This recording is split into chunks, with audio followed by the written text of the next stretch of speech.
Now we're going to take a look at consumer behavior. What's the objective of a consumer? It is to maximize total utility. A consumer's constraint is their income. Now let's talk about utility. Total utility is the total amount of satisfaction a consumer gets from consuming a certain quantity of a product. Marginal utility is the additional amount of satisfaction a consumer gets from consuming one additional unit of a product. Now let's take a look at total utility and marginal utility with one product.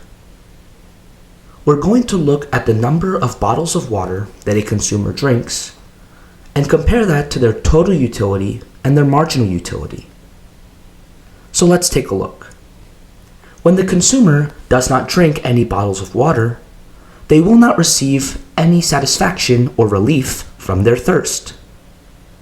Thus, the total utility when the consumer doesn't drink any bottles of water is 0. Now, when the consumer drinks their first bottle of water, that bottle of water will give relief to the consumer from their thirst and offer satisfaction to the consumer. From this first bottle of water, let's just say that they receive 20 total utility. That also means that the marginal utility is 20, because that is the utility gained from the first bottle of water that the consumer drinks. If we look at the table, the consumer's total utility is now 20. Now let's take a look at the second bottle of water. The second bottle of water will give the consumer less satisfaction than the first bottle of water, because the consumer is now less thirsty. Let's just say that this second bottle of water gives the consumer 12 units of utility, which means that the marginal utility is also 12 units from the second bottle of water.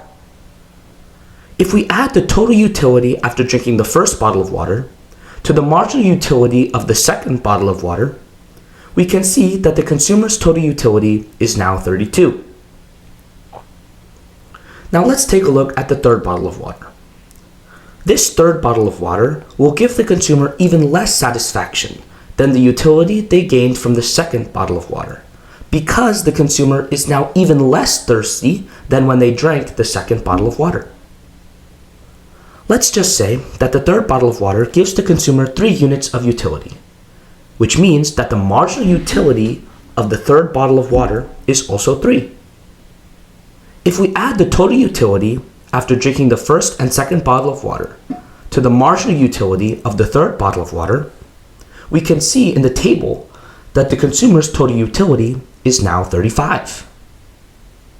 And finally, let's take a look at the fourth bottle of water. Now, this fourth bottle of water could give the consumer some discomfort, because they have already drank 3 bottles of water to satisfy their thirst. Since they are no longer thirsty, the fourth bottle of water may cause the consumer to feel uncomfortable, which means that this fourth bottle of water will have a negative marginal utility. Let's just say that this fourth bottle of water causes the consumer to feel very uncomfortable. We can see in the table that the marginal utility is -8. Which means that the consumer loses satisfaction from drinking the fourth bottle of water. Thus, this negative marginal utility decreases the total utility from 35 to 27. By looking at this table, we can say that the consumer maximizes their utility by drinking 3 bottles of water, which gives the consumer a total utility of 35. Let's take a look at total utility maximization and the law of diminishing marginal utility. Total utility maximization states that total utility is maximized when marginal utility equals 0. Q star is the quantity of the product consumed that maximizes total utility. On the left, we can see the total utility curve, and we can see at Q star that we maximize our total utility. Now let's take a look at the law of diminishing marginal utility, which states that marginal utility diminishes or decreases as the quantity of a product consumed increases. We can see that the maximum of the total utility curve, where total utility is maximized, corresponds with the same quantity where marginal utility equals 0, or where the marginal utility curve crosses the horizontal axis. Thank you for watching. Please like and subscribe.